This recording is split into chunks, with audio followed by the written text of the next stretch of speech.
Have you ever wondered if Stewie Griffin is actually a psychopath or just a misunderstood genius? What if I told you that the creators of Family Guy have hidden some of the most disturbing and fascinating secrets about this baby that would completely change how you see the show forever? Welcome back to the channel where we dive deep into the darkest corners of animated television. Today, we're uncovering the shocking lore behind one of animation's most controversial characters. From hidden meanings in his accent to disturbing implications about his sexuality and time travel adventures, we're about to explore Family Guy's secrets that even die-hard fans have missed. But before we start, make sure to hit that subscribe button because this rabbit hole goes deeper than you think, and you won't want to miss what's coming next. Let's start with something that will blow your mind right away. Stewie's British accent isn't just a random character quirk. According to the show's creator, Seth MacFarlane, there's a deeply psychological reason behind it. The accent represents Stewie's desperate attempt to distance himself from his family and create a superior identity. It's actually a defense mechanism rooted in childhood trauma and feelings of abandonment. Think about it. Stewie is surrounded by what he perceives as intellectual inferiors. His father Peter is portrayed as bumbling and crude. His mother Lois often dismisses him, and his siblings fail to engage with his advanced intellect. The British accent becomes his way of elevating himself above what he sees as American mediocrity. It's not just pretentious, it's protective. But here's where it gets really interesting. Voice actor Seth MacFarlane has revealed in interviews that the accent was originally inspired by Rex Harrison's performance in My Fair Lady, specifically the character of Henry Higgins. Harrison's character was known for being intellectually arrogant and emotionally distant from others. Sound familiar? This connection runs deeper than you might think. Henry Higgins was a character who viewed himself as superior to everyone around him, particularly women, and had difficulty forming genuine emotional connections. These are exact parallels to Stewie's character development throughout the series. The accent isn't just mimicry, it's psychological modeling. Moving into even more disturbing territory, let's talk about Stewie's relationship with violence and murder. In early seasons, Stewie's homicidal tendencies weren't played entirely for laughs. The writers included subtle hints that his violent thoughts stem from genuine psychological disturbance rather than typical childhood acting out. Consider his detailed knowledge of weapons, torture techniques, and murder methods. This isn't information a normal one-year-old would possess, even in an animated universe. The show's writers have suggested that Stewie's intelligence comes with a dark side, an inability to process normal, emotional responses to conflict. There's a particularly chilling episode where Stewie creates a simulation of killing Lois, and his satisfaction with the violence goes beyond typical cartoon comedy. The writers included psychological details that suggest Stewie experiences genuine pleasure from imagining harm to others. This crosses the line from innocent childhood fantasy into something much more concerning. What makes this even more unsettling is how other characters react to Stewie's violent statements. Most of the time, they can't understand him or they dismiss his comments as baby babbling. But the few characters who do understand him, like Brian, often seem genuinely disturbed by what Stewie says. This suggests that even within the show's universe, Stewie's thoughts are recognized as abnormal. Now let's dive into one of the most controversial aspects of Stewie's character development. His sexuality has been a source of debate and speculation since the show began, but there are hidden clues that reveal the writer's true intentions. Seth MacFarlane has made several statements over the years suggesting that Stewie is gay, but the way this has been handled in the show reveals some problematic undertones. Rather than presenting his sexuality as a natural part of his character development, it's often used as shock value or comedic relief. There's an uncomfortable pattern in how the show handles Stewie's potential relationships with male characters. His interactions with other boys his age, his fascination with certain male celebrities, and his reactions to romantic situations all contain coded language that adult viewers recognize but children watching wouldn't understand. The most disturbing aspect is how the show uses Stewie's age to make jokes about adult themes. Because he's technically a baby, The writers can include sexual innuendo and mature content that would be completely inappropriate if he were portrayed as his actual age emotionally and mentally. This creates a strange cognitive dissonance for viewers. We're supposed to accept Stewie as intellectually mature enough to understand complex concepts, build advanced technology, and engage in philosophical discussions. But then the show treats his sexuality as a punchline specifically because of his physical age. The time travel elements of Stewie's character open up another disturbing can of worms. Throughout the series, Stewie has demonstrated the ability to travel through time and alternate dimensions. But if you pay close attention to these episodes, there are implications that Stewie has been manipulating events in ways that benefit him psychologically. Consider the episode where Stewie and Brian travel to different time periods. Stewie shows remarkably little concern for the consequences of changing historical events. He's willing to potentially erase people from existence or alter major world events just to satisfy his curiosity or desires. This reveals a fundamental lack of empathy that goes beyond typical childhood selfishness. Stewie understands that his actions can cause suffering to others, but he simply doesn't care. He views other people, even those he claims to love, as expendable if they interfere with his goals. There's also the disturbing implication that Stewie may have used time travel to manipulate his own family relationships. Several episodes hint that he's been to the future and knows how certain events will play out.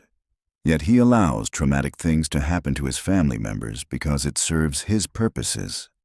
The relationship between Stewie and Brian deserves special attention because it reveals some of the darkest aspects of Stewie's psychology. On the surface, their friendship appears to be the one genuine emotional connection Stewie has made. But when you examine their interactions closely, a more troubling pattern emerges. Stewie often treats Brian more like a pet than a friend, despite Brian's obvious intelligence and emotional needs. He manipulates Brian's insecurities about his writing career, his drinking problem, and his romantic failures. Stewie provides just enough support to keep Brian dependent on their relationship, but not enough to actually help Brian grow as a person. This is classic emotional manipulation. Stewie has identified Brian's weaknesses and uses them to maintain control over their relationship. He offers Brian intellectual stimulation and adventure that Brian can't find elsewhere, creating a situation where Brian becomes psychologically dependent on Stewie's attention. The most disturbing aspect is how Stewie reacts when Brian tries to form relationships with others. He becomes jealous and possessive, often sabotaging Brian's attempts at happiness with other characters. This isn't the behavior of a true friend. It's the behavior of someone who views others as possessions. Let's talk about something that will completely change how you view Stewie's character. The show's writers have included subtle hints that Stewie may not actually be as intelligent as he appears. Instead, much of his advanced knowledge and technological ability may be the result of accessing information from alternate dimensions or future timelines. Think about it logically. How does a 1-year-old acquire the knowledge necessary to build time machines, death rays, and mind control devices? Even accounting for the show's absurd universe, this level of technological sophistication requires decades of study and experience. The answer may be that Stewie isn't learning this information in the traditional sense. He's accessing it through his interdimensional travel abilities. This would explain why his knowledge seems to appear spontaneously, and why he sometimes knows things that haven't been invented yet in his timeline. If this theory is correct, it raises disturbing questions about Stewie's true nature. Is he actually a 1-year-old human, or is he something else entirely? The show has hinted at supernatural elements in Stewie's character that go beyond simple genius-level intelligence. This would also explain why Stewie's personality seems to shift dramatically between episodes. Different versions of Stewie from alternate dimensions might be influencing or occasionally replacing the original. This isn't just speculation. There are episodes where multiple Stewies appear and they have distinctly different personalities and moral frameworks. The financial implications of Stewie's inventions reveal another dark secret about his character. Throughout the series, Stewie has created technology that would be worth billions of dollars in the real world. Time travel, teleportation, advanced robotics, genetic manipulation. These are technologies that would revolutionize human civilization. Yet Stewie never seems interested in using his inventions to improve the world, or even to improve his family's financial situation. The Griffins continue to live in a modest middle-class home despite having access to technology that could solve most of humanity's problems. This reveals something deeply selfish about Stewie's nature. He's not interested in helping others or making the world a better place. He creates advanced technology purely for his own amusement or to solve his personal problems. The potential benefits to humanity are irrelevant to him. Even more disturbing is what this says about his view of human suffering. Stewie has the ability to cure diseases, solve poverty, prevent wars, and eliminate countless sources of human misery. His choice not to do so suggests that he views human suffering as either unimportant or potentially entertaining. The show's handling of Stewie's relationship with his parents reveals some of the most psychologically complex aspects of his character. His hatred for Lois isn't just typical mother-son conflict blown out of proportion. There are hints that Stewie's hostility stems from a deep-seated fear of emotional vulnerability. Lois represents everything that threatens Stewie's carefully constructed identity. She's emotionally intuitive. She sees through his intellectual pretensions, and she offers the kind of unconditional love that Stewie finds terrifying. His plots to kill her aren't really about hatred. They're about eliminating what he perceives as a threat to his psychological defenses. Peter, on the other hand, represents everything Stewie fears becoming.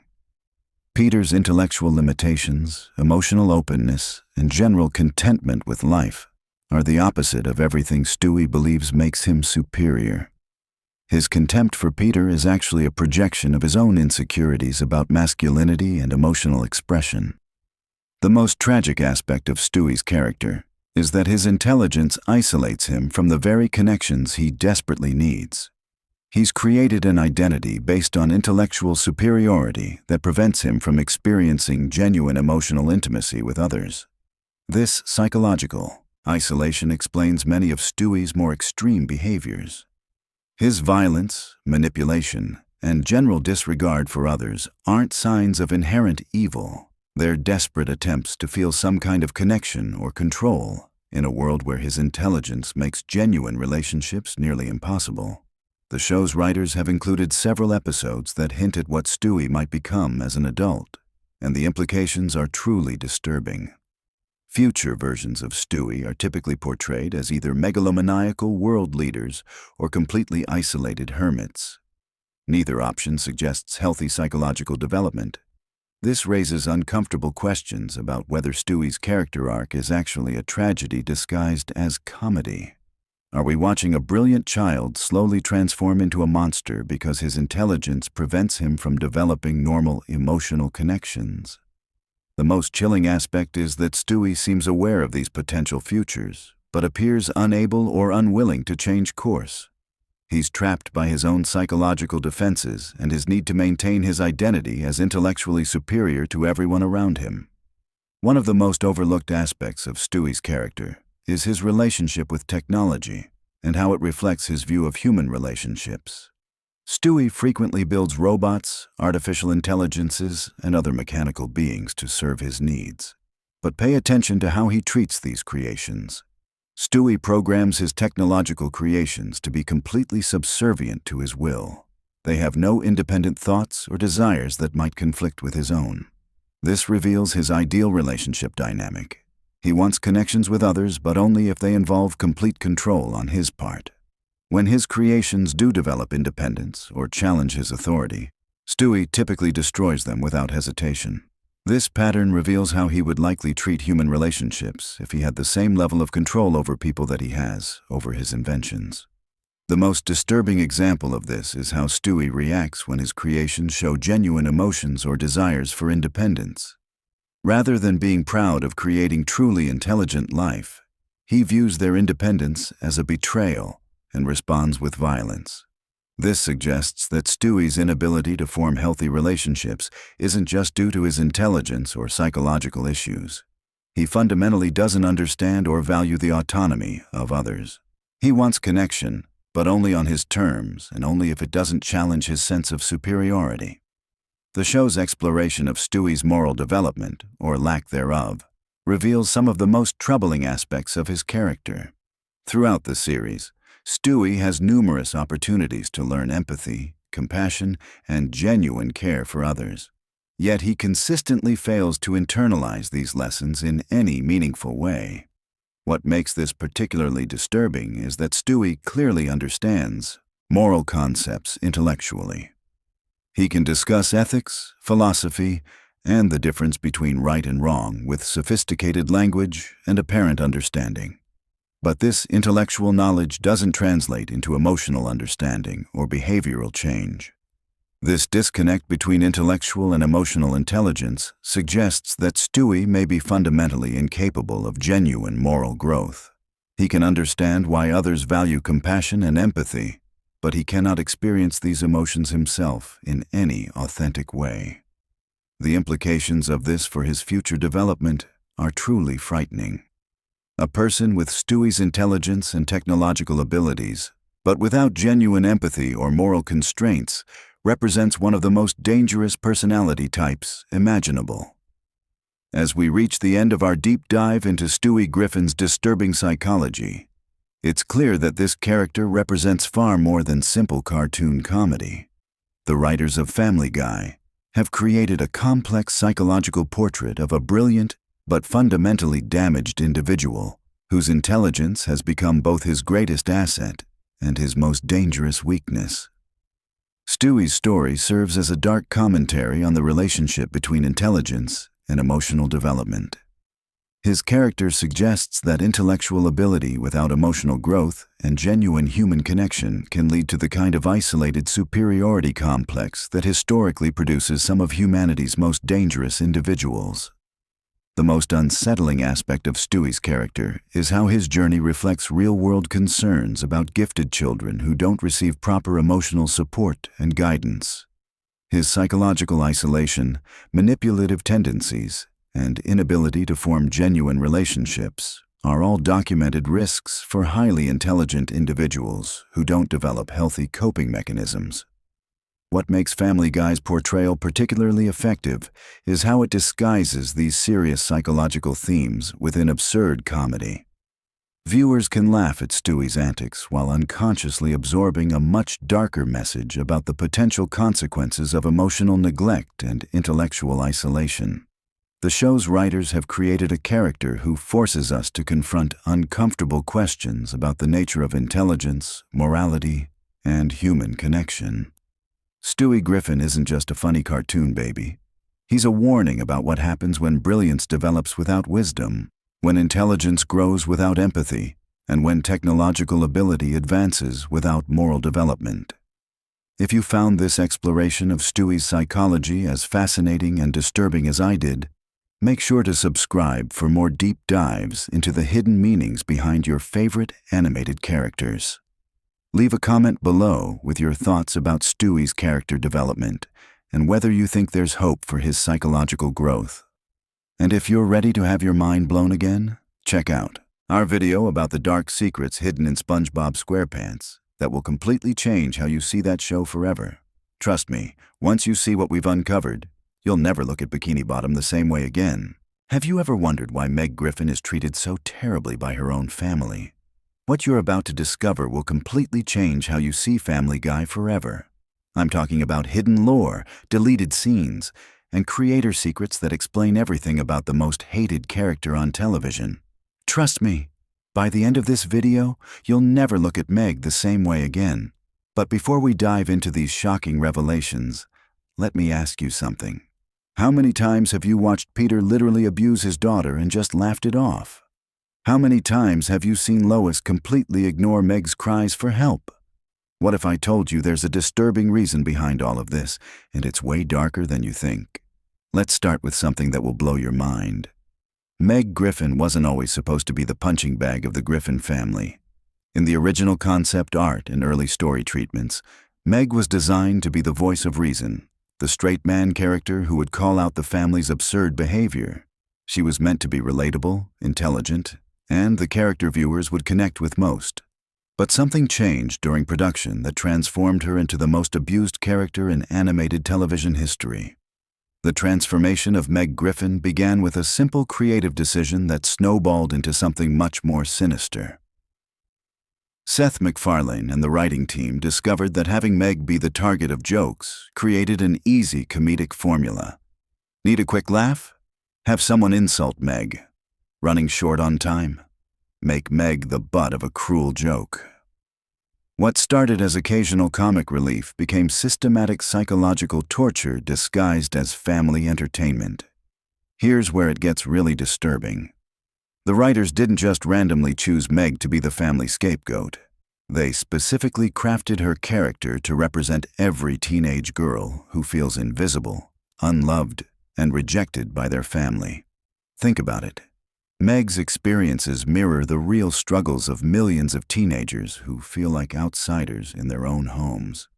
The show takes these genuine feelings of adolescent pain and turns them into punchlines for adult entertainment. But wait, there's more.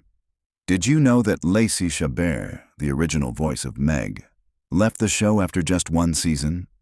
The official reason given was scheduling conflicts, but industry insiders tell a different story. Chabert reportedly became uncomfortable with the increasingly cruel direction of Meg's character. She allegedly expressed concerns about the psychological implications of voicing a character who suffered such relentless abuse, even in a cartoon format. When Mila Kunis took over the role, she brought a different energy to Meg, but the character's treatment only got worse. The writers seemed to interpret Kunis's stronger vocal presence as permission to heap even more abuse on Meg. It's as if they felt they needed to work harder to break down this version of the character, leading to increasingly disturbing storylines and more brutal family dynamics. Let's talk about the episode that was so controversial it was partially rewritten before airing. In the original version of Barely Legal, Meg's obsession with Brian was portrayed much more sympathetically. The initial script showed Meg as a lonely teenager desperately seeking any form of affection, with Brian genuinely caring about her well-being. But the network demanded changes, wanting more comedic moments at Meg's expense. The final version transformed Meg's legitimate emotional needs into creepy stalker behavior, making her the villain of her own story. Here's something that will make your skin crawl. The show's writers have admitted in interviews that they use Meg as a testing ground for how far they can push controversial content. If a joke about domestic abuse, mental illness, or teenage depression doesn't work with other characters, they try it with Meg first. She's literally a guinea pig for the most disturbing content the show produces. The reasoning? If viewers are already conditioned to see Meg as deserving of mistreatment, they're less likely to object to increasingly dark humor. The psychological profile of Meg Griffin reveals something truly heartbreaking. She exhibits classic symptoms of severe depression, anxiety, and post-traumatic stress disorder. Her desperate attempts to fit in, her willingness to endure abuse for even momentary acceptance, and her complete lack of self-worth all point to a character who has been systematically broken down by years of family trauma. The show presents this as comedy, but it's actually a textbook case study of emotional and psychological abuse. But here's where the lore gets really twisted. There's an unaired episode from Season 3 that was deemed too dark for broadcast. In this episode, titled Meg's Breaking Point, the character finally snaps and confronts her family about their treatment of her. The episode was fully animated and voiced before being pulled from the schedule. According to leaked production notes, the episode ended with Meg attempting to leave the family permanently, only to be guilt-tripped into staying by a manipulative speech from Peter about how the family needs her to abuse. The censored content doesn't stop there. Multiple episodes have had scenes removed that showed the long-term psychological effects of the family's treatment of Meg. These deleted scenes included Meg self-harming, having panic attacks, and showing signs of dissociation during family interactions. The network apparently felt these realistic consequences of abuse were too heavy for a comedy show, but they were perfectly fine with the abuse itself continuing episode after episode. Let's examine the most disturbing aspect of Meg's character development. Over the years, she's been conditioned to believe she deserves the mistreatment she receives. This is called learned helplessness, a psychological phenomenon where abuse victims begin to accept their situation as normal and stop trying to escape or improve their circumstances. The show has documented this process in real time, showing viewers exactly how psychological abuse breaks down a person's will to resist. Family Guy's treatment of Meg becomes even more disturbing when you consider the show's massive influence on popular culture. Millions of viewers, including impressionable teenagers, watch this show and learn that it's acceptable and even funny to systematically torment family members who are perceived as different or unpopular. The show has normalized family dysfunction to a degree that's genuinely concerning for child psychologists and family therapists. The voice acting reveals another layer of this disturbing lore. Mila Kunis has admitted in interviews that voicing Meg's more heartbreaking moments genuinely affects her emotionally. She's described having to take breaks during recording sessions when Meg's dialogue becomes too realistic in its portrayal of despair and hopelessness. The fact that professional voice actors struggle with this content should tell us something about how genuinely dark it really is. There's also the hidden symbolism in Meg's character design that most viewers never notice. Her pink beanie isn't just a fashion choice. It's meant to represent her attempt to hide and protect herself from the world. Her oversized clothes are armor against judgment and criticism. Even her glasses represent her desire to see the world clearly, while feeling that the world refuses to see her at all. Every aspect of her appearance tells the story of someone trying to disappear. The show's international versions reveal even more disturbing lore about Meg. In several countries, episodes featuring extreme Meg abuse have been edited or banned entirely. Some international broadcasters have added content warnings specifically for Meg-centric episodes, treating them as potentially harmful content rather than simple comedy. This raises serious questions about why American audiences are considered more accepting of this type of content. Here's something that will shock you about the show's merchandise and marketing. Despite being a main character, Meg is systematically excluded from most Family Guy promotional materials. Official merchandise featuring the Griffin family often leaves Meg out entirely, or places her in the background. This marketing strategy mirrors the character's treatment in the show itself, making her invisible even in promotional contexts. The fan community's relationship with Meg reveals the character's true cultural impact.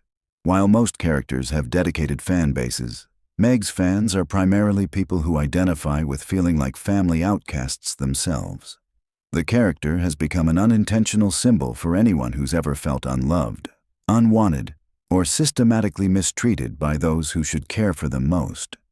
This wasn't the creator's intention, but it's become Meg's most significant cultural legacy. Recent seasons have included subtle hints that the writers are beginning to recognize the problematic nature of Meg's treatment. There have been episodes where her family's behavior toward her is called out by other characters, and moments where Meg shows unexpected strength and self-respect. However, these moments are always followed by a return to the status quo, suggesting that the show is trapped by its own established dynamics.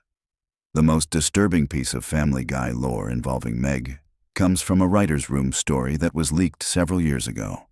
During the creation of an episode focused on Meg's birthday, the writing staff apparently spent an entire day brainstorming ways to make her special day as miserable as possible.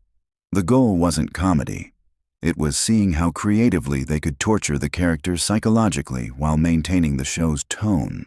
This reveals a level of systematic cruelty in the creative process that goes far beyond simple comedic writing. But perhaps the most shocking revelation about Meg Griffin is what she represents in terms of the show's larger themes. Family Guy isn't actually a show about a dysfunctional family learning to love each other despite their flaws. It's a show about how families can systematically destroy their most vulnerable members while convincing themselves and others that it's all harmless fun. Meg is the canary in the coal mine, the character whose treatment reveals the true darkness lurking beneath the show's comedic surface. The psychological research that's been conducted on Family Guy's impact specifically cites Meg's treatment as potentially harmful to viewers who identify with her character. Studies have shown that prolonged exposure to this type of normalized family abuse can actually affect how viewers perceive their own family dynamics. Young people who see themselves in Meg might begin to accept similar treatment in their own lives as normal or deserved. What makes this even more concerning is the show's longevity and cultural penetration. Meg Griffin has been suffering this abuse for over 2 decades, across hundreds of episodes, reaching billions of viewers worldwide. The character has become one of television's most recognizable symbols of systematic family scapegoating, and that influence extends far beyond entertainment into real social attitudes about family dynamics and acceptable behavior. The voice direction for Meg's character provides another window into how deliberately her suffering is crafted. Voice directors reportedly give specific instructions to emphasize Meg's pain, disappointment, and desperation in ways that make these emotions more pronounced and uncomfortable.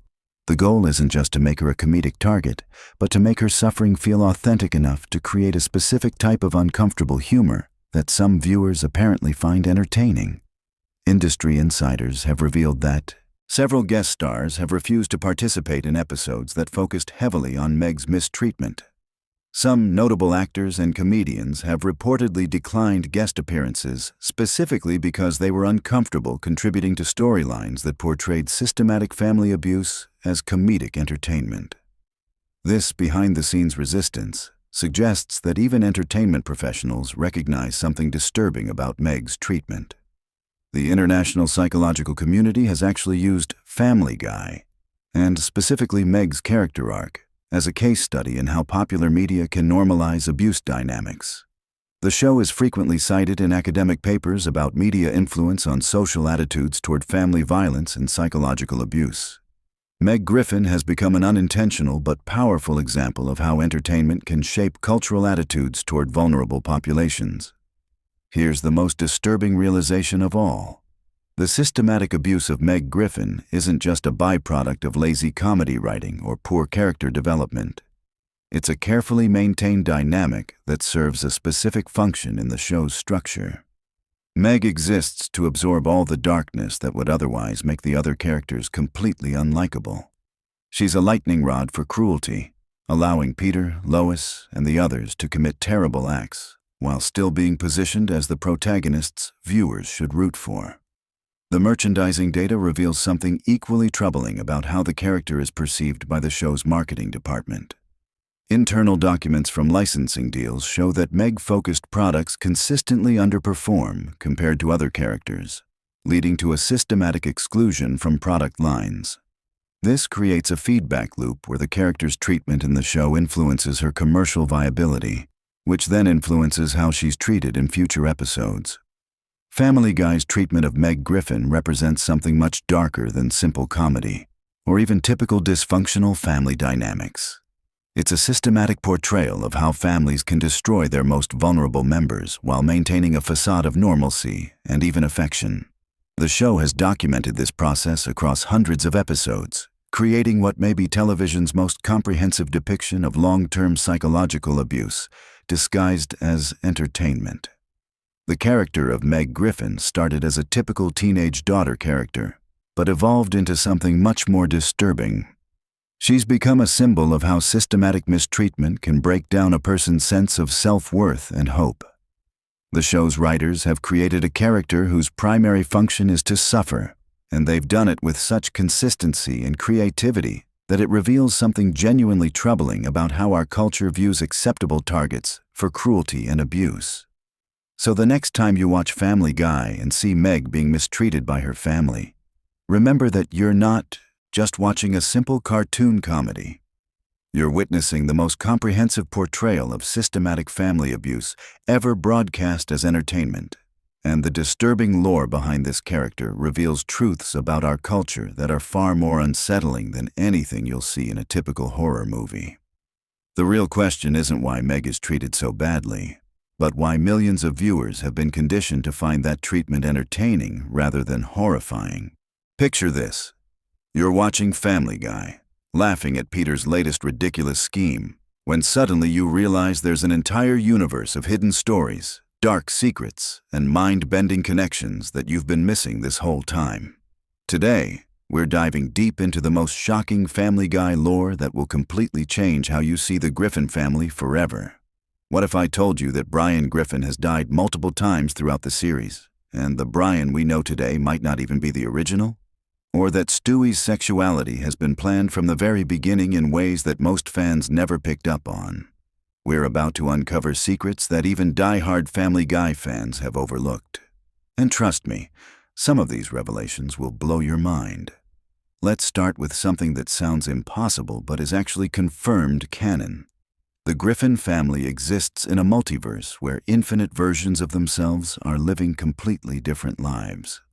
This isn't just a throwaway gag for a few episodes. Seth MacFarlane and the writers have created an intricate web of parallel universes that explains some of the show's biggest mysteries and most confusing timeline issues. Remember that episode where Stewie and Brian travel to different universes? That wasn't just a one-off adventure. Those alternate realities are constantly affecting the main timeline in ways the show rarely explicitly explains. In one universe, the Griffins are all dogs. In another, everyone's gender is swapped. But here's the kicker. Characters from these alternate dimensions have actually crossed over into the main timeline without anyone noticing. The most disturbing example involves Brian's death and resurrection. When Brian was killed by that car, the Brian that Stewie brought back wasn't technically the same Brian. The time travel created a paradox that split Brian's consciousness across multiple timelines. This explains why Brian's personality has shifted so dramatically over the years. He's literally not the same character anymore, and the show has been subtly hinting at this through his changing behavior patterns and contradictory character development. But Brian's multiversal confusion is nothing compared to what's really going on with Stewie Griffin. Most fans know that Stewie started as a one-dimensional evil baby stereotype, but the evolution of his character reveals something much more complex than simple character development. Stewie's intelligence isn't just advanced for a baby. It's literally supernatural, and there's evidence throughout the series that suggests he's not entirely human. Seth MacFarlane has dropped hints in interviews that Stewie's advanced intelligence comes from genetic experiments conducted by his real father. And no, we're not talking about Peter. The show has never definitively confirmed Peter as Stewie's biological father, despite what most fans assume. There are multiple episodes where Stewie's parentage is questioned, and when you piece together all the clues, a shocking picture emerges. Consider this. Stewie has built time machines, death rays, and teleportation devices using materials he somehow acquires as an infant. He speaks with a sophisticated British accent, despite being born in Rhode Island to parents with American accents.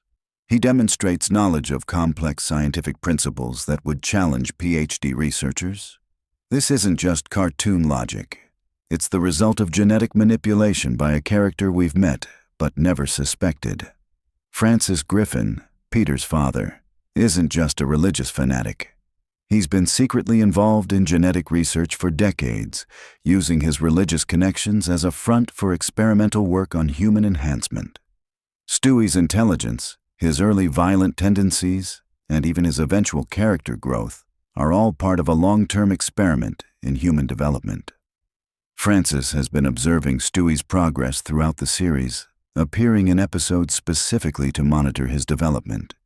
This explains why Stewie's character has evolved from purely evil to complex and multifaceted. It's not character development. It's the natural progression of Francis's experiment reaching different phases. Stewie's growing emotional intelligence and his complicated relationship with his sexuality aren't random character choices. They're predictable outcomes of genetic modifications designed to create a superior human being. Speaking of Stewie's sexuality, the show's handling of this aspect reveals another layer of hidden lore that most viewers miss completely. Seth MacFarlane planned Stewie's sexual orientation from the very beginning, but not in the way most people think. Stewie's attraction to various characters throughout the series follows a specific pattern that reveals something disturbing about his psychological development. Every character Stewie has shown romantic or sexual interest in shares specific traits that connect back to his genetic programming. His crushes aren't random attractions. They're responses to psychological triggers implanted during his genetic modification. This is why his attractions seem inconsistent to casual viewers, but follow a clear pattern when analyzed closely. The most shocking revelation about Stewie's sexuality is that it's not actually about gender preference at all. It's about his subconscious recognition of genetic compatibility. Francis programmed Stewie to be attracted to individuals who would produce genetically superior offspring, regardless of gender. This explains why Stewie's attractions seem to shift and change, because they're not based on personal preference, but on biological programming he doesn't understand. But Stewie isn't the only Griffin family member hiding genetic secrets. Meg Griffin's constant suffering and social rejection aren't just running gags. They're the result of her being a failed experiment from the same program that created Stewie. Meg represents what happens when Francis's genetic modifications go wrong, creating someone intelligent enough to understand their social failure, but not intelligent enough to overcome it. This is why Meg occasionally displays flashes of brilliance or unexpected competence that disappear as quickly as they appear. She's fighting against genetic programming designed to suppress her abilities. Every time Meg almost achieves success or happiness, her modified genetics kick in to sabotage her progress. It's not bad luck or poor writing, it's built-in failure programming. The evidence for this theory is scattered throughout hundreds of episodes, but it becomes undeniable when you realize that Meg's failures always occur at crucial moments that would otherwise lead to her escape from the family's dysfunction. She's not meant to escape, because her failure is essential to Francis's long-term experimental goals. Peter Griffin's role in this genetic conspiracy is perhaps the most disturbing aspect of all. Peter isn't the lovable idiot he appears to be. His stupidity is a carefully constructed facade designed to hide his role as an unwitting test subject and specimen collector for Francis's experiments.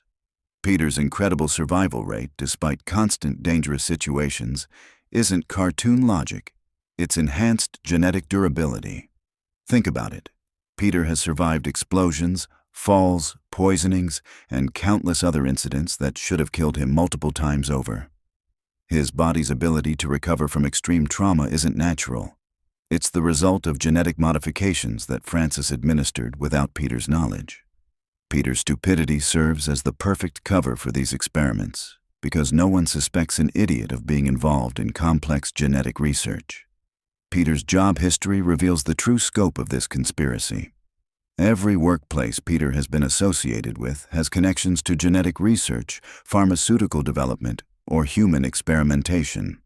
The brewery, the toy factory, his various short-term employment, they're all fronts for research facilities where Peter unknowingly participates in ongoing experiments. Lois Griffin's background contains the most shocking revelations of all. Her wealthy family isn't just rich. They're one of the founding families of a secret organization dedicated to human genetic advancement. The Pewterschmidt fortune comes from decades of illegal human experimentation, and Lois's marriage to Peter wasn't a love story. It was an arranged pairing designed to produce genetically diverse test subjects. Lois knows about the experiments. She's always known. Her seemingly irrational decisions to stay with Peter despite his behavior make perfect sense when you realize she's not a victim of his stupidity. She's his handler. Every major life decision the Griffin family makes serves the research goals of Francis's genetic program. This explains why Lois alternates between loving mother and neglectful parent. Her maternal instincts conflict with her research obligations, creating the inconsistent parenting that defines her character. When she's nurturing and protective, she's responding to genuine maternal feelings. When she's dismissive or cruel, she's following research protocols that require emotional distance from test subjects. The most chilling aspect of Lois's involvement is that she genuinely loves her children while simultaneously facilitating their use as experimental subjects. She's trapped between her role as a mother and her obligations to the genetic research program that controls her family's life. Chris Griffin appears to be the only family member not directly involved in the genetic experiments, but his role is actually the most important of all. Chris represents the control group in Francis's multi-generational study. His normal intelligence, typical teenage behavior, and relatively stable personality provide the baseline against which Stewie's enhancements and Meg's failures are measured. But Chris isn't as normal as he appears. His artistic abilities and occasional flashes of insight suggest that he's inherited some of the genetic modifications without the extreme effects seen in his siblings. Chris might be the successful outcome Francis has been working toward, a genetically enhanced human who appears completely normal while possessing subtle advantages. The show has been building toward a revelation about Chris's true nature for years. His relationship with his family members, his inexplicable survival of dangerous situations, and his ability to succeed despite apparent limitations all point to him being the ultimate product of Francis's genetic program. Cleveland Brown's departure from Family Guy wasn't just about launching a spin-off show. Cleveland discovered the truth about the Griffin family's genetic experiments and had to be removed from Quahog before he could expose the conspiracy. His return to the show coincided with his acceptance of a role in maintaining the cover-up. Cleveland's friendship with Peter serves a specific purpose in Francis's research program. As Peter's closest friend, Cleveland provides emotional stability that prevents Peter from asking too many questions about his family's unusual circumstances. Cleveland's laid-back personality and reluctance to confront difficult truths make him the perfect, unwitting accomplice. The most disturbing aspect of Cleveland's involvement is that he's begun to suspect the truth, but chooses to remain silent because he fears the consequences of exposure. Several episodes hint at Cleveland's growing awareness that something isn't right with the Griffin family, but he consistently chooses ignorance over investigation. Joe Swanson's paralysis isn't the result of a police accident as commonly believed. Joe discovered evidence of the genetic experiments during a routine investigation and was deliberately paralyzed to prevent him from pursuing the case further. His continued presence in the neighborhood serves as a warning to other potential investigators about the consequences of getting too close to the truth. Joe's incredible upper body strength and his ability to function as an effective police officer despite his disability aren't just inspirational character traits. They're evidence of genetic enhancement designed to compensate for his paralysis. Francis provided Joe with genetic modifications that enhance his remaining abilities in exchange for his silence about the experiments. The relationship between Joe and his family reflects his conflicted feelings about his situation. He genuinely loves his wife and son, but he knows that his involvement in covering up the Griffin family conspiracy puts them at risk. This explains the tension and occasional hostility in Joe's family interactions. Quagmire's over-sexualized personality and his antagonistic relationship with Brian serve specific purposes in maintaining the genetic conspiracy. Quagmire's promiscuity provides Francis with a steady stream of genetic material from diverse sources, expanding the database available for future experiments. His hatred of Brian stems from his subconscious recognition that Brian represents a threat to the stability of the experimental environment. Quagmire's pilot career allows him to transport research materials and subjects without detection. His frequent travel provides the perfect cover for moving genetic samples, experimental equipment, and even human subjects between research facilities. The show has never fully explained how Quagmire maintains his lifestyle on a pilot's salary, but his involvement in the genetic research program provides the missing financial motivation. The most shocking aspect of Quagmire's role is that his sexual behavior isn't driven by personal desire, but by genetic programming designed to maximize reproductive output for research purposes. Quagmire is as much a victim of Francis's experiments as the Griffin family, but his programming prevents him from recognizing his exploitation. Dr. Hartman's medical incompetence isn't genuine stupidity. It's deliberate malpractice designed to cover up the genetic modifications in his patients. Every member of the Griffin family displays physical and psychological traits that would be immediately obvious to any competent physician, but Dr. Hartman consistently fails to notice or investigate these anomalies. Dr. Hartman's medical practice serves as the primary interface between Francis's research program and the subjects. Routine medical appointments provide opportunities to monitor the effects of genetic modifications, administer new treatments, and collect biological samples without arousing suspicion. The families trust Dr. Hartman with their health, never suspecting that he's actively working against their best interests. The most disturbing aspect of Dr. Hartman's involvement is that he genuinely believes he's helping his patients while simultaneously facilitating their exploitation. Francis has convinced Dr. Hartman that the genetic modifications are beneficial medical treatments, not experimental procedures. Dr. Hartman's incompetence isn't an act. It's programmed blindness to the ethical implications of his actions. The town of Quahog itself has been specifically chosen and modified to support Francis's genetic research program. The unusual concentration of bizarre characters and impossible situations isn't coincidental. It's the result of decades of careful population management and environmental manipulation. Every major location in Quahog serves a purpose in the research program. The Drunken Clam provides a controlled social environment for observing subject behavior. The Quahog Mall offers opportunities for psychological testing through consumer behavior analysis. Even the local news station serves as the information control mechanism to prevent subjects from learning about their situation. The most shocking revelation about Quahog is that many of its residents aren't permanent inhabitants, but rotating research subjects brought in for specific experiments. The town's population includes people from around the world who believe they're participating in legitimate research studies, while actually serving as unknowing test subjects for genetic modification programs.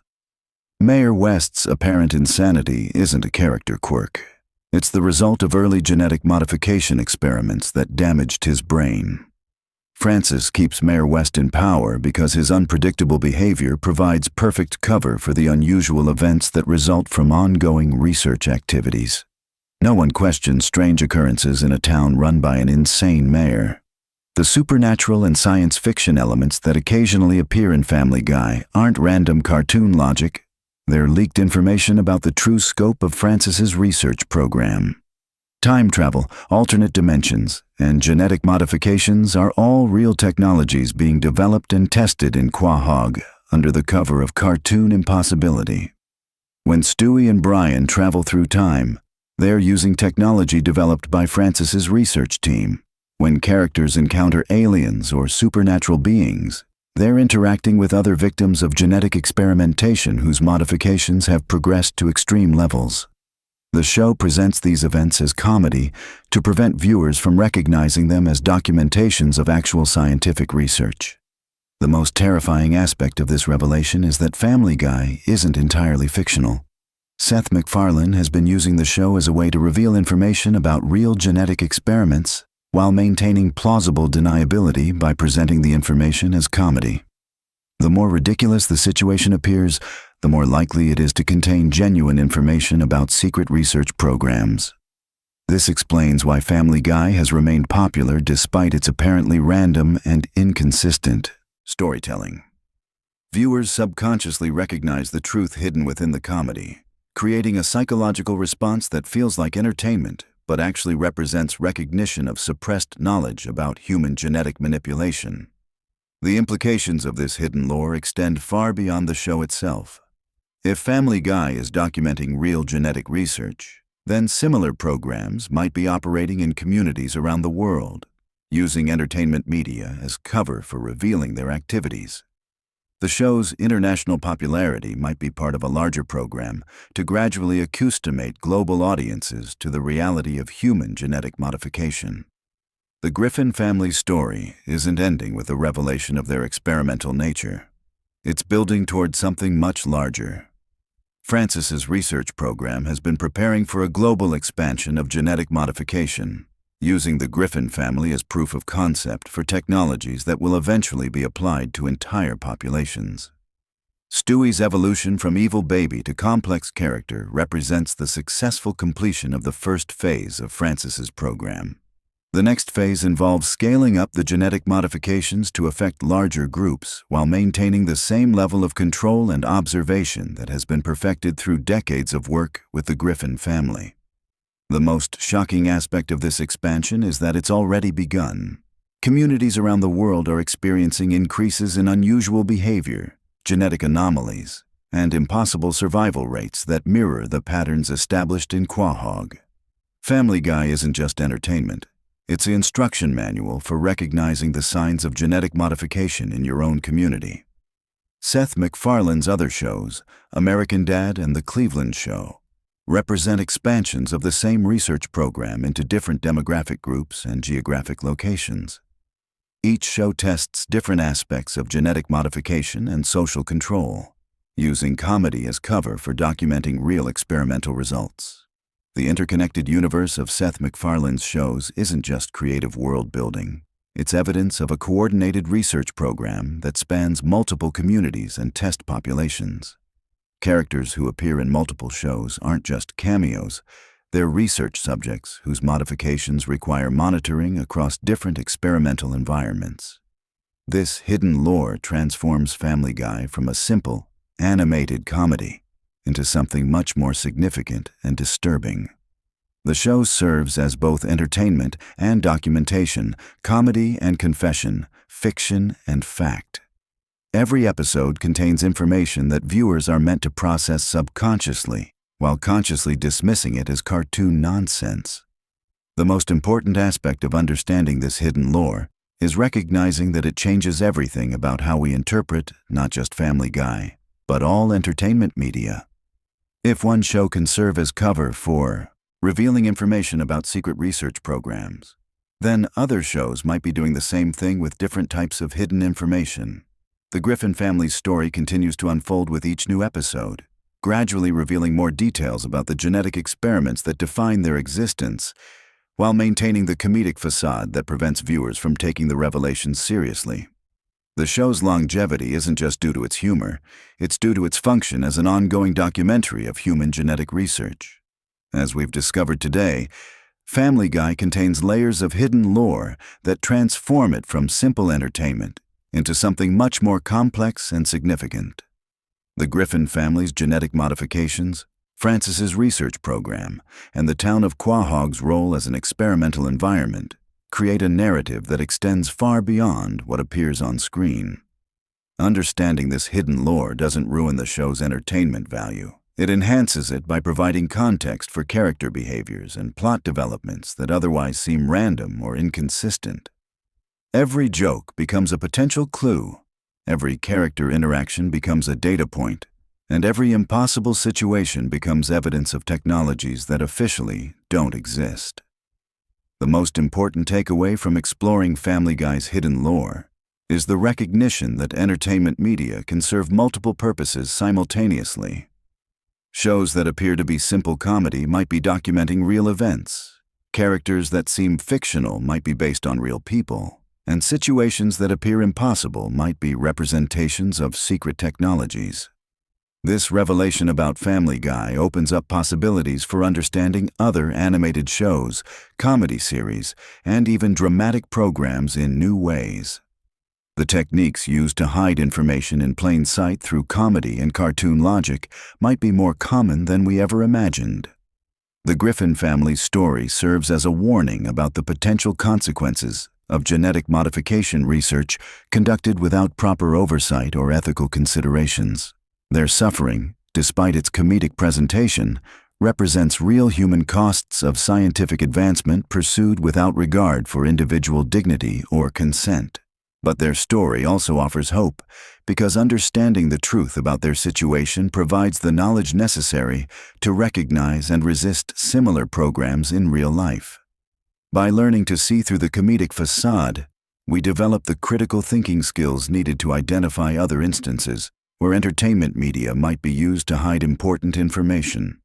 Family Guy will never look the same once you understand its hidden lore. But that's exactly the point.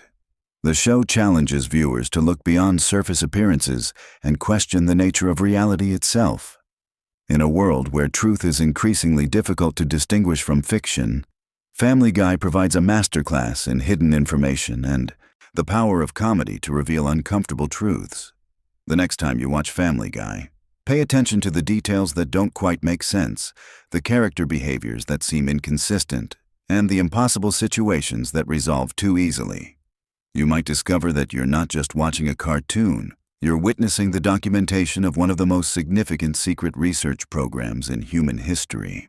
Did you know that Family Guy was actually canceled twice, and that Seth MacFarlane almost died on September 11th, which completely changed the show's trajectory forever? What if I told you that the Griffin family house has a secret basement that's been hidden in plain sight for over 2 decades? Or that Stewie's sexuality was originally planned to be revealed in a completely different way that would have shocked audiences worldwide? Welcome back to another deep dive into animated television history. I'm your host, and today we're exploring the most mind-blowing Family Guy lore that even die-hard fans probably don't know about.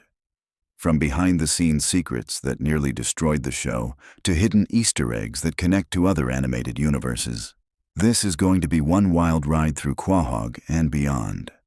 But before we jump into this rabbit hole of shocking revelations, make sure you hit that subscribe button because we're about to uncover some seriously explosive content that YouTube's algorithm doesn't want you to see.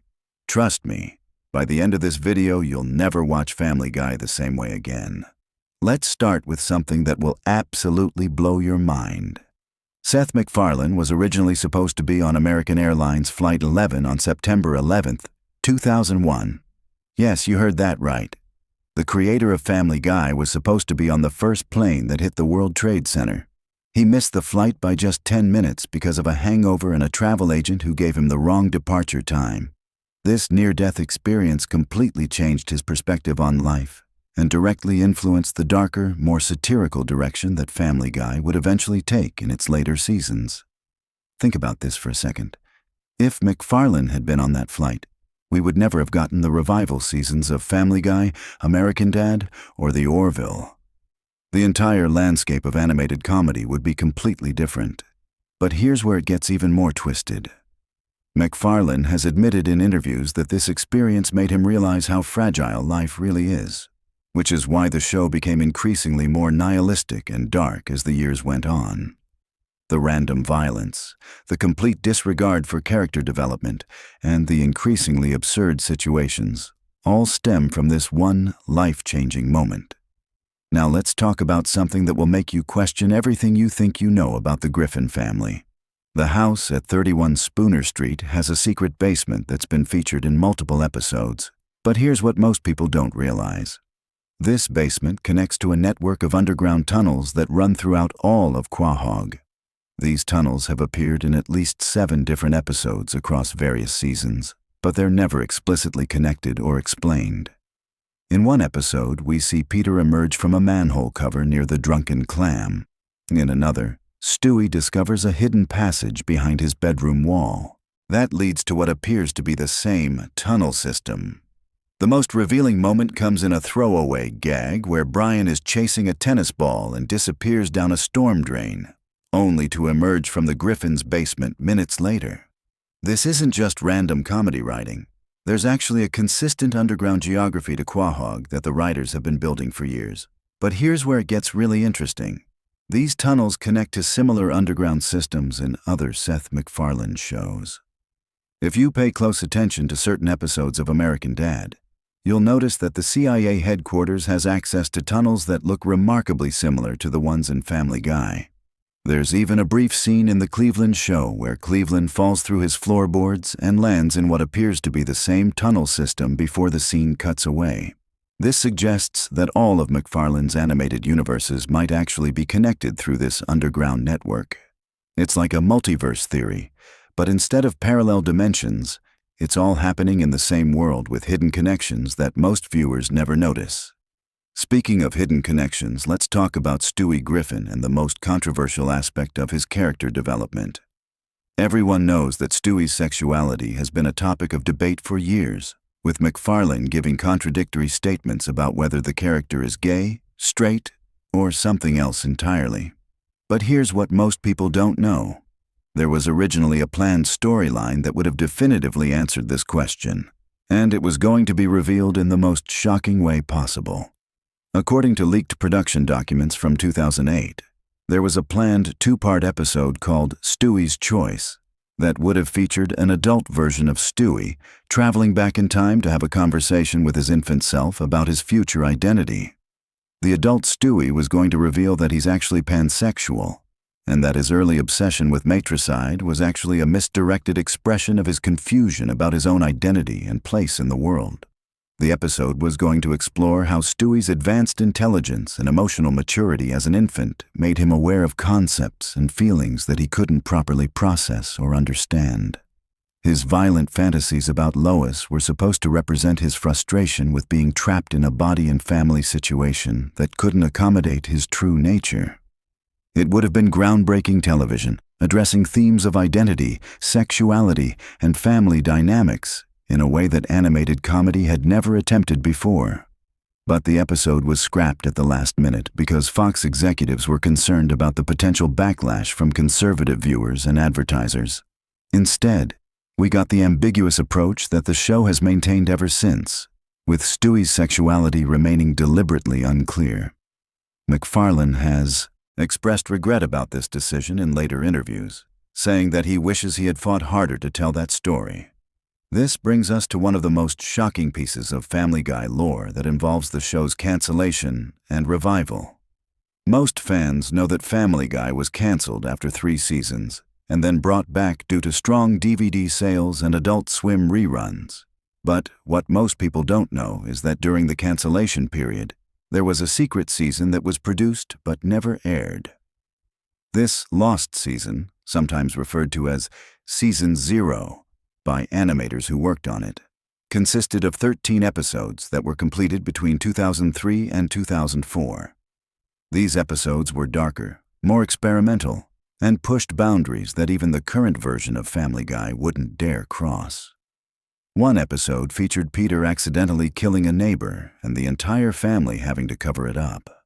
Another showed Brian dealing with severe depression and contemplating suicide after a failed relationship. The most controversial episode in this lost season was titled The Real Quahog, and it was essentially a behind-the-scenes look at what the Griffin family's life would be like if they were real people instead of cartoon characters. It showed them dealing with real consequences for their actions, real trauma from their experiences, and real psychological damage from the constant chaos in their lives. Peter was portrayed as an alcoholic with severe brain damage from his countless accidents. Lois was shown struggling with depression and prescription drug abuse. Chris was in therapy for the emotional abuse he'd suffered, and Meg was revealed to be self-harming as a way to cope with her family's treatment of her. This episode was deemed too dark and realistic for television, even by Adult Swim standards. The entire lost season was shelved, and when Family Guy was revived in 2005, the show went in a completely different direction, embracing the absurdist comedy that defines the modern era of the show. But here's the really crazy part. Some of the storylines and jokes from these lost episodes have been recycled and incorporated into later seasons, but in much more sanitized and comedic ways. If you know what to look for, you can actually spot elements from the lost season scattered throughout episodes from seasons 4 through 10. Let's shift gears and talk about something that will completely change how you view the show's animation and production. Family Guy uses a technique called limited animation, which is common in television cartoons, but they've hidden several advanced animation techniques throughout the series that most viewers never notice. There are at least 12 episodes that feature what animation experts call rotoscoping, where live-action footage is traced over to create more realistic movement. This technique was used primarily in fight scenes and dance sequences, but it was also used in some of the show's most emotional moments to create more nuanced facial expressions and body language. The most impressive example of this is in the episode where Brian and Stewie are trapped in a bank vault. The entire conversation between the two characters was actually performed by live actors first, with Seth MacFarlane and another voice actor acting out the scene in a recording studio. This footage was then rotoscoped to create the animation, which is why that episode feels so much more intimate and realistic than typical Family Guy episodes. This technique has been used sparingly throughout the series, always in moments where the writers wanted to create genuine emotional connection with the audience. It's one of the reasons why certain episodes feel so much more impactful than others, even though most viewers can't pinpoint exactly why. Now let's dive into something that connects Family Guy to real-world events in ways that are both fascinating and slightly disturbing. The show has accidentally predicted or coincidentally referenced several major news events before they actually happened. This isn't just about the Boston Marathon bombing episode that was pulled from circulation. There are dozens of smaller predictions and coincidences that suggest either incredible luck or some kind of insider knowledge. In a 2001 episode, there's a throwaway joke about airport security being ineffective that aired just 2 months before September 11th. A 2003 episode featured a gag about a pandemic shutting down the world that's eerily similar to what happened with COVID-19 17 years later.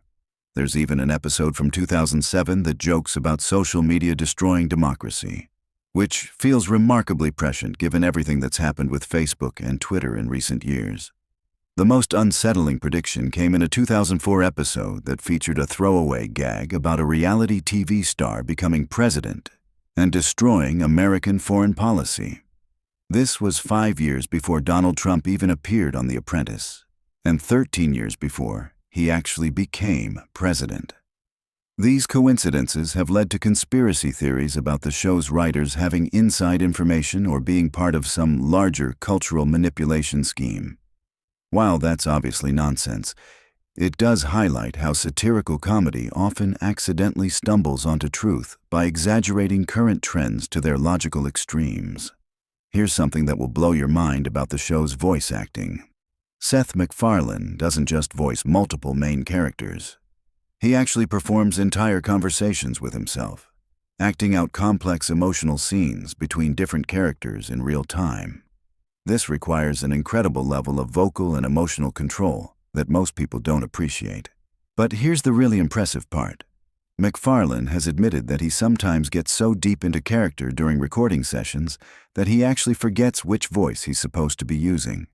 There are outtakes where you can hear him starting a line as Peter and finishing it as Brian, or beginning as Stewie and ending as Quagmire. These mistakes are usually caught in editing, but occasionally they make it into the final episode as intentional jokes or character moments. The most impressive vocal performance in the show's history is probably the episode where Stewie and Brian are trapped in the vault, which we mentioned earlier. MacFarlane performed both sides of that 20-minute conversation live, switching between characters fluidly while maintaining the emotional authenticity of both performances. It's a masterclass in voice acting that most people take for granted because they're focused on the jokes and story. Let's talk about something that connects Family Guy to the broader world of animation in ways that most people never realize. The show has actually influenced the development of animation technology in significant ways. The techniques developed for Family Guy's cutaway gags have been adopted by other animated shows, and some of the software innovations created specifically for Family Guy are now industry standard. The show was one of the first animated series to use digital ink and paint techniques exclusively, abandoning traditional cell animation years before other shows made the switch. This allowed for more complex visual effects and faster production times, but it also created a distinctive visual style that influenced countless other animated series. More importantly, Family Guy pioneered several techniques for creating rapid scene transitions and visual gags that are now used throughout animated television. The quick cuts, the seamless transitions between reality and fantasy sequences, and the integration of different animation styles within single episodes all originated with Family Guy and have since become standard tools in animated comedy. Here's something that will surprise you about the show's writing process. Unlike most television shows, Family Guy doesn't use a traditional writer's room structure. Instead, the writers work in small teams of 2 or 3 people, developing individual segments and gags that are then assembled into full episodes by a separate editorial team. This explains why Family Guy episodes often feel like collections of loosely connected skits rather than coherent narratives. It's not a bug in the writing process, it's a feature. The show is designed to work like a comedy variety show, with each segment standing on its own while contributing to a larger comedic experience. The cutaway gags are written by a completely different team of writers who specialize in creating short-form comedy content. These writers often don't even know what episodes their gags will be used in. They just create libraries of content that the editorial team draws from when assembling episodes. This system allows for incredible creative flexibility, but it also means that the show's quality can vary wildly from episode to episode. depending on which combination of writers and editors are working on any given installment. Now let's explore something that connects Family Guy to other forms of media in unexpected ways. The show has actually influenced the development of internet meme culture more than most people realize. Many of the comedic techniques that are now standard in online comedy content originated with Family Guy's approach to humor.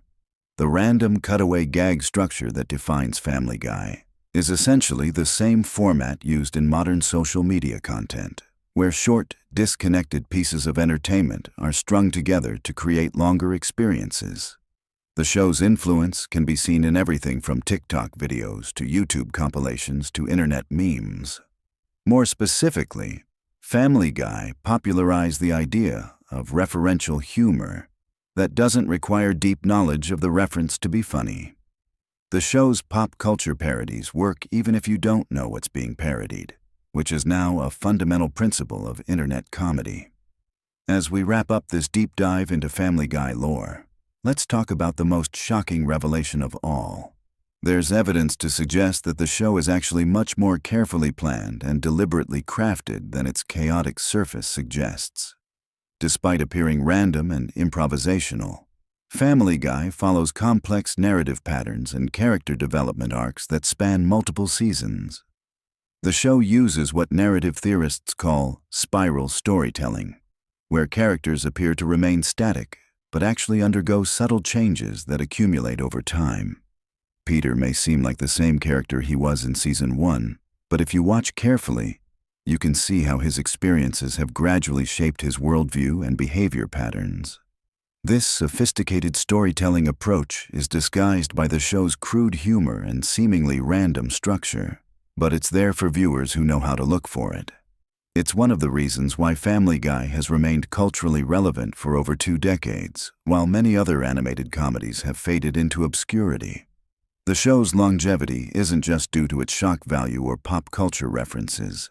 It's because underneath all the chaos and controversy, there's actually a carefully constructed narrative universe with consistent internal logic and genuine character development.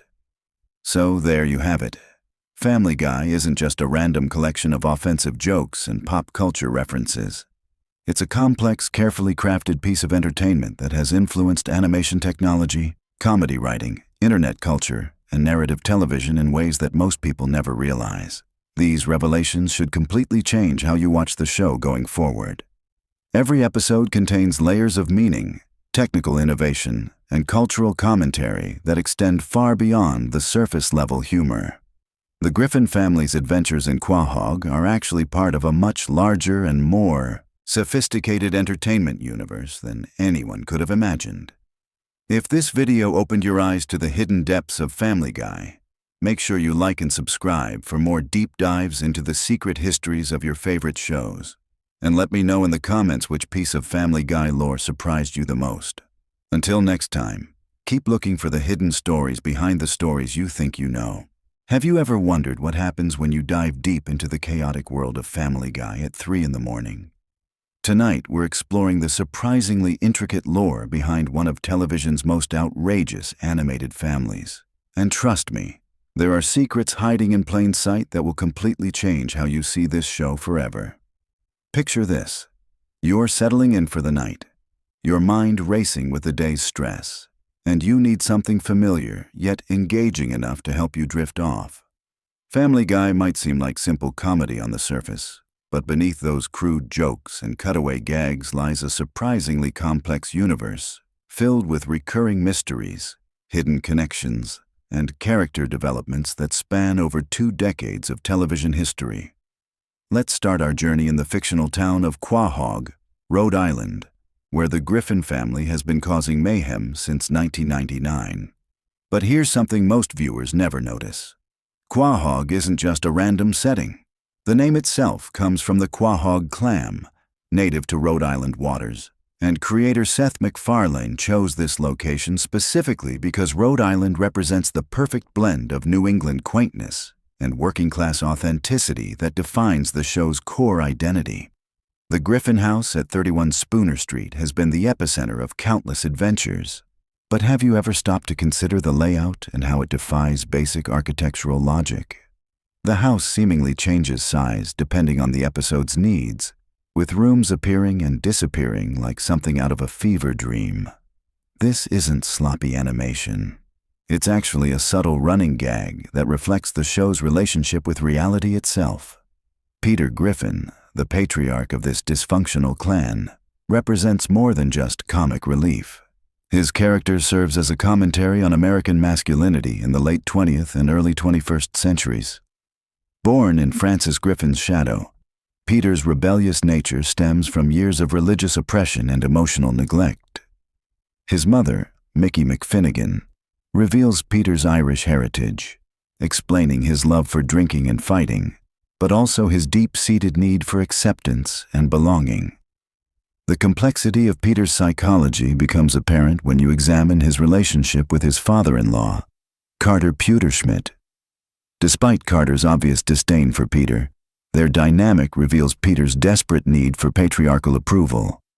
This psychological wound drives many of Peter's most destructive behaviors, from his get-rich-quick schemes to his constant need to prove his worth through increasingly ridiculous stunts. Lois Griffin, voiced by the talented Alex Borstein, carries secrets that run deeper than most viewers realize. Born into the wealthy Pewterschmidt family, Lois chose to marry Peter against her family's wishes, but her motivations aren't purely romantic. Her character arc reveals a woman torn between her privileged upbringing and her desire for authenticity. The episodes where we glimpse her past as a rebellious teenager and young adult show someone who used Peter as an escape from the suffocating world of high society expectations. But here's where things get interesting. Lois possesses a dark side that emerges throughout the series. Her time as a kleptomaniac, her brief career as a boxer, and her moments of extreme violence suggest that beneath her suburban mother facade lies someone capable of extraordinary ruthlessness. This duality makes her one of the most psychologically complex characters in the entire series. Meg Griffin, often dismissed as the show's punching bag, actually represents one of television's most tragic figures when you examine her story closely. The eldest Griffin child endures constant abuse and neglect from her family, yet continues to seek their approval with heartbreaking persistence. Her character development over the years reveals someone who has internalized her family's treatment to the point where she believes she deserves their cruelty. The episodes that focus on Meg's inner life reveal depths of loneliness and desperation that border on the genuinely disturbing. Her brief moments of happiness, whether through fleeting romantic connections or temporary acceptance from her peers, become incredibly poignant when viewed against the backdrop of her usual suffering. Some fans theorize that Meg represents the collateral damage of dysfunctional family systems, showing how children can become scapegoats for their parents' unresolved issues. Chris Griffin, the middle child, embodies the show's approach to adolescent confusion and sexual awakening. His character walks the line between innocent and disturbing, reflecting the awkward reality of teenage development. Chris's artistic talents, particularly his drawing abilities, suggest hidden depths beneath his seemingly simple exterior. His relationship with his imaginary friend and his various romantic pursuits reveal someone struggling to understand his place in both his family and the wider world. The youngest Griffin, Stewie, presents perhaps the most fascinating character study in the entire series. Initially conceived as an evil genius baby bent on world domination and matricide, Stewie's character has evolved into something far more nuanced. His relationship with his sexuality, his friendship with Brian, and his gradual abandonment of his villainous schemes reflect a character coming to terms with his own identity in a world that doesn't understand him. Stewie's time travel adventures aren't just comedy devices, they represent his desire to escape or fix the circumstances of his existence. His future selves, whether successful or struggling, always seem dissatisfied with their lives, suggesting that Stewie's fundamental problem isn't his circumstances, but his inability to accept himself and his place in the world. Brian Griffin stands apart as the family's conscience, but his role as the moral center becomes increasingly problematic as the series progresses. His liberal politics, artistic pretensions, and romantic struggles make him a deeply flawed character who often embodies the worst aspects of intellectual arrogance. The show's treatment of Brian reflects its complicated relationship with its own political messaging and cultural commentary. Brian's death and resurrection storyline remains one of the most emotionally powerful arcs in the series, revealing just how central he had become to the show's emotional core. His relationship with Stewie provides some of the series' most genuine moments of connection and growth, offering a stark contrast to the chaos that defines most other character interactions. The extended cast of Quahog residents creates a rich tapestry of recurring characters that flesh out the show's universe. Glenn Quagmire, the Griffin's hypersexual neighbor, initially appears as simple comic relief, but deeper examination reveals a character struggling with serious psychological issues. His animosity toward Brian stems from more than just personality conflicts. It represents a clash between different approaches to masculinity and moral philosophy. Cleveland Brown's departure from the series to star in his own spin-off created a noticeable shift in the show's dynamic. His return brought back a stabilizing presence that had been missing, highlighting how important his character was to the group's chemistry.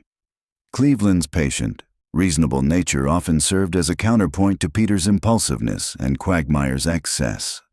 Joe Swanson's character provides representation for disability in animation while avoiding most of the typical pitfalls.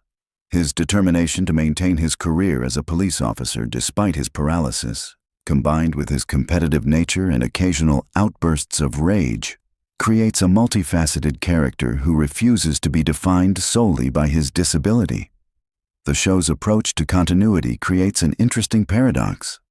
While individual episodes often ignore established character development and reset relationships to their baseline, certain elements carry forward throughout the series. Character deaths, major life changes, and relationship developments sometimes stick while others are completely forgotten by the next episode. This selective continuity reflects the show's unique position between traditional sitcom structure and the more serialized storytelling that has become common in modern television. The writers pick and choose which developments to maintain based on their comedic potential and character impact rather than strict adherence to realistic progression. The show's relationship with pop culture goes beyond simple references and parodies.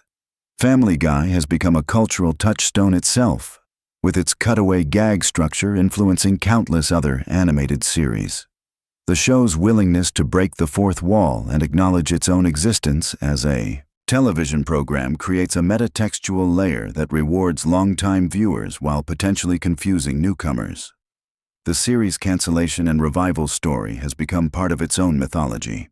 The fan campaign that brought the show back from cancellation in 2005 demonstrated the passionate loyalty of its audience and gave the series a second chance that most canceled shows never receive. This resurrection allowed the show to evolve and mature in ways that might not have been possible during its original run. The animation style itself has undergone subtle but significant changes over the years. Early episodes featured rougher, more expressive character designs that gradually evolved into the cleaner, more standardized look of later seasons. These changes reflect both technological improvements and shifts in the show's production values as it became increasingly successful. Voice acting remains one of the show's greatest strengths, with Seth MacFarlane's versatility allowing him to voice multiple main characters while maintaining distinct personalities for each. The supporting voice cast, including Alex Borstein, Seth Green, and Mila Kunis, brings consistency and chemistry that grounds even the most outrageous storylines in recognizable human emotions. The show's musical elements deserve special recognition for their sophistication and variety. From Stewie and Brian's elaborate musical numbers to Peter's impromptu songs, music serves as both comedic device and emotional outlet.